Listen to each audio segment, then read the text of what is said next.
How's it going, everybody? My name's Damien. It's my first video. Decided to create a YouTube channel. I have a 2010 G37 sedan, and I was like, shoot, best way to start YouTube content is by, well, doing stuff for YouTube, as well as, being a car enthusiast. So that's pretty much what these videos are gonna be. Just little clips and videos of me doing maintenance and little upgrades and little good stuff like that over the times. And then of course, as I grow and become, more known on YouTube, I'll end up doing daily vlogs, but this is the first video, so hope you guys enjoy. So first things first, we're going to be doing the windshield wipers. What's nice about these is, of course, it helps you to see. Mine are horrible. They're shot and done. So we're going to be doing those, and I'll show you how. Guys, of course, you have the actual windshield wiper itself.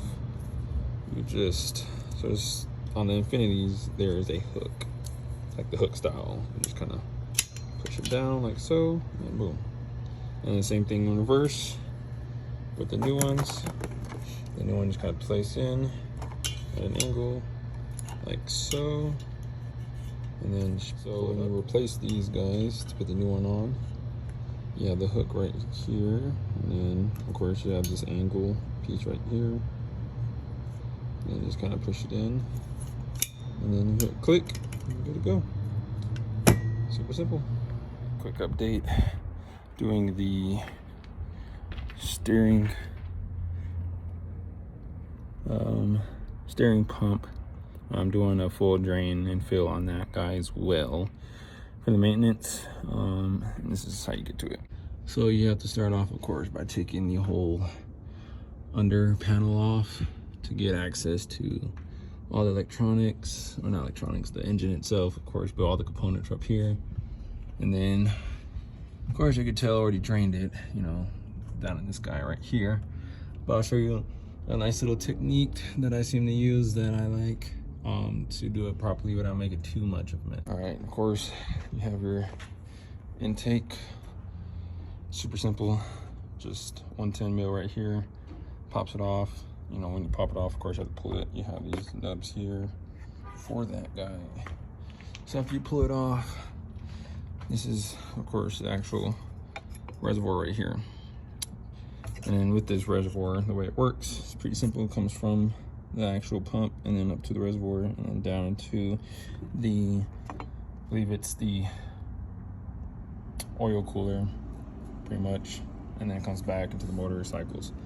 Best way to get a full drain properly, so of course just get a flathead, clip this guy off because it sits right there, it's already off, and of course pull this. Now when you do that, you don't have to have this off. You can if you want to, just the cap, pop it off.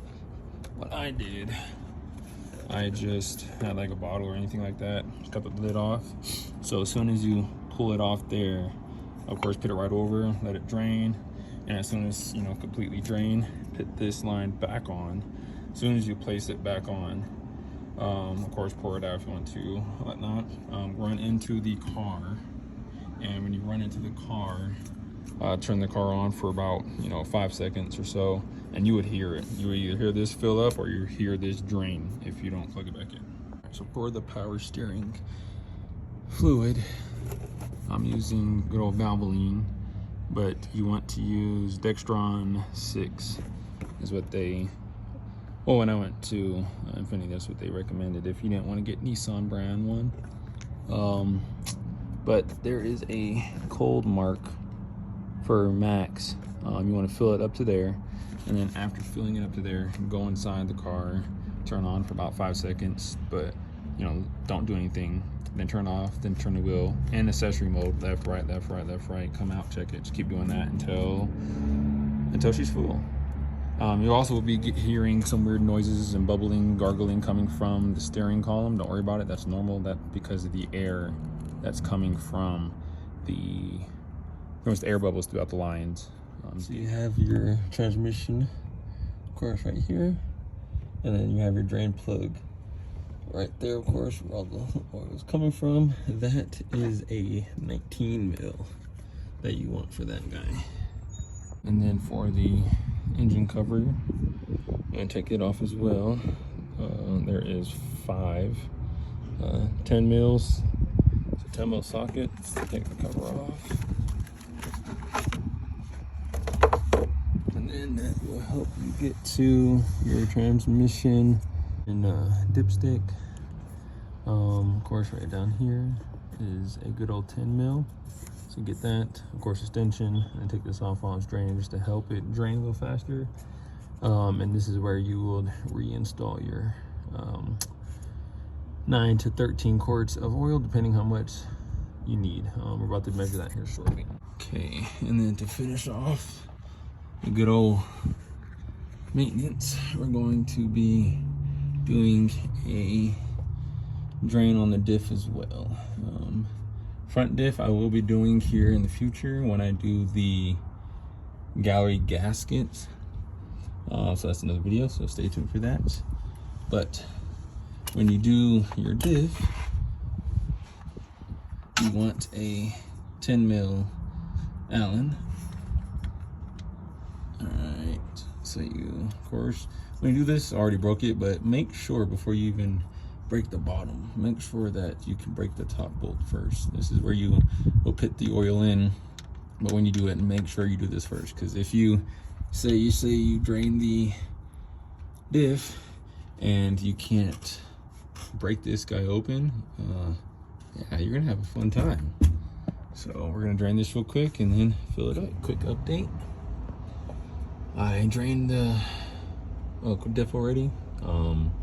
Kind of went pretty quick, and then it pick up the camera. That's my fault, but it's super simple.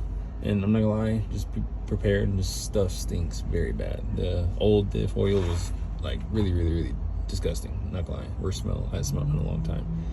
So after pulling this out, as it was draining, I pulled, of course, the fill plug up as well. Took that out. The reason why I did that, just to help drain a little faster. It really does. I didn't notice a difference, but either way, just get all out. As soon as it's done, hit this guy back in, of course, and then tighten it up.